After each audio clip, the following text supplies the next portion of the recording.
नमस्कार दोस्तों, स्वागत है रंग तरंग ब्रिज के संग यूट्यूब चैनल पर।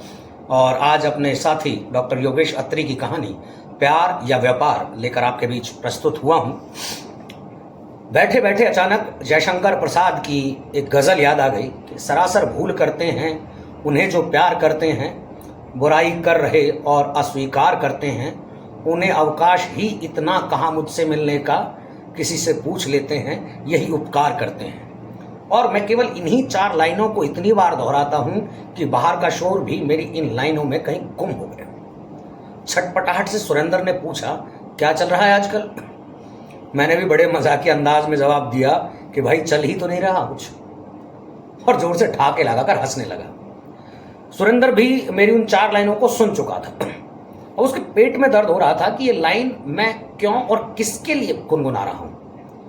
मेरे से प्रश्न किए बगैर ही सुरेंद्र ने अपना उत्तर सुनाना शुरू कर दिया कि प्यार व्यार कुछ नहीं होता, सब दिखावा होता है।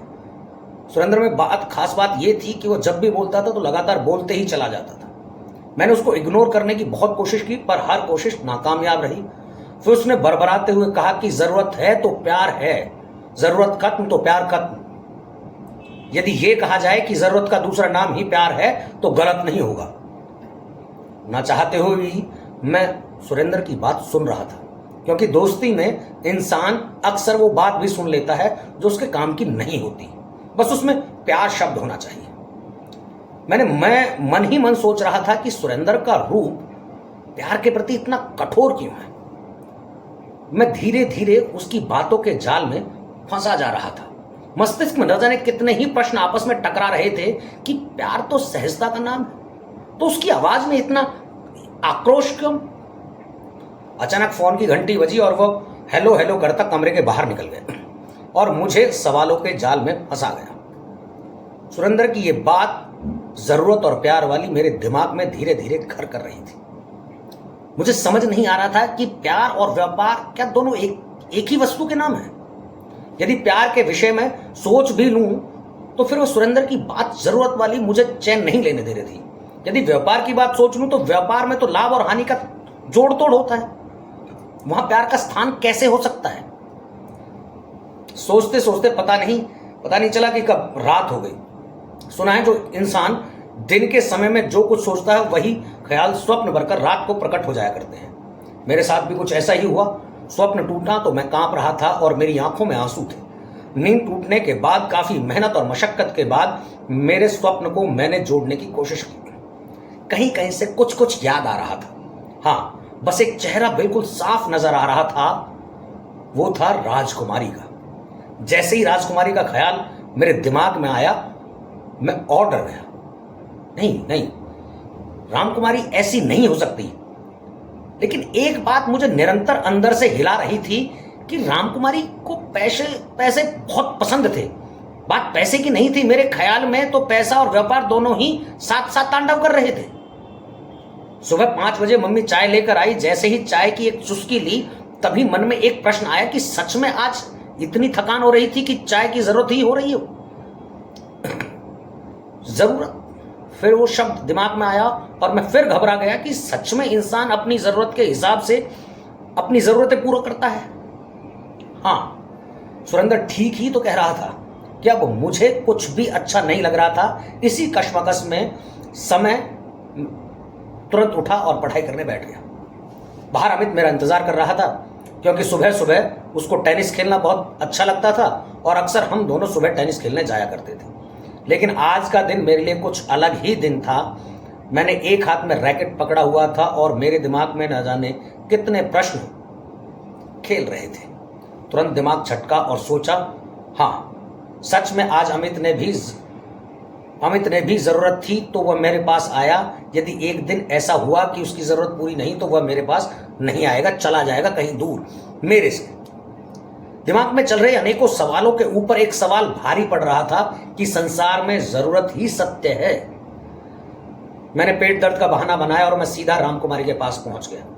जिंदगी की एक असलियत यह भी होती है कि हम जिसको पसंद करते हैं उस व्यक्ति को हर बात कहना भी पसंद करते हैं। मेरे साथ भी कुछ ऐसा ही हुआ। मैंने मेरे प्रश्नों का भार रामकुमारी के ऊपर उड़ेल दिया और अब मैं अपने आप को बिल्कुल हल्का महसूस कर रहा था। रामकुमारी ने मेरी सारी बातों को सुना और एक इलेक्ट्रॉनिक डिवाइस की तरह प्रश्न का उत्तर देने लगी। चेहरे पर थकान लिए हुए सुरेंद्र हाँफता हुआ बिना हिचकिचाए सीधे मेरे कमरे में घुसा। मैंने सुरेंद्र का हालचाल पूछे बगैर उसे भी अपने हिस्से के प्रश्नों में फंसा लिया। असलियत यह थी कि सुरेंद्र ने ही मुझे प्रश्नों के जाल में फंसाया था। अब प्रश्न करने वाले हम दो हो गए थे और उत्तर देने वाली एक इलेक्ट्रॉनिक डिवाइस हमारी दोस्त रामकुमारी। रामकुमारी की खास बात यह थी कि उसके पास हर बात का जवाब होता था।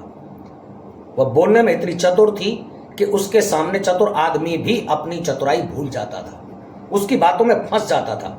आज मैंने भी ठान लिया था कि प्रत्येक प्रश्न का जवाब इससे लेकर ही रहूंगा। मैंने एक बार सुरेंद्र की तरफ देखकर और उस मशीन से बिना संकोच किए हुए प्रश्न पूछा कि प्यार होता क्या है? क्या प्यार शर्तों में बंधा होता है? क्या किसी को पाना ही प्यार होता है? क्या प्यार अधूरा होता है? तो मैं गले में गोलों की तरह ही मैंने एक के बाद एक प्रश्नों की बौछार कर दी। मशीन ने कुछ सोचा और फिर जोर जोर से हंसने लगी कि तुम दोनों आज पागल हो गए हो। क्या लगा रखा है प्यार? सुनो, मुझे नहीं मालूम। दिल को मजबूत करके फिर मैंने एक प्रश्न और कर डाला, क्यों आपने नहीं किया था प्यार कभी? मशीन ने फिर हंसकर जवाब दिया, हां किया तो है, पर किस किस का नाम लूं? अब मैंने टकटकी लगाकर उसकी तरफ देखा और पूछा कि किस किस से मतलब? प्यार तो एक से होता है ना। किसी एक का नाम सुनकर वह घबरा गई। अब उसकी आंखें भर आई।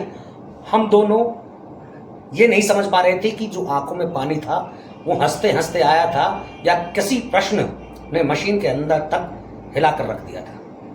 देखते ही देखते हंसी अब आंसुओं में तब्दील हो गई थी।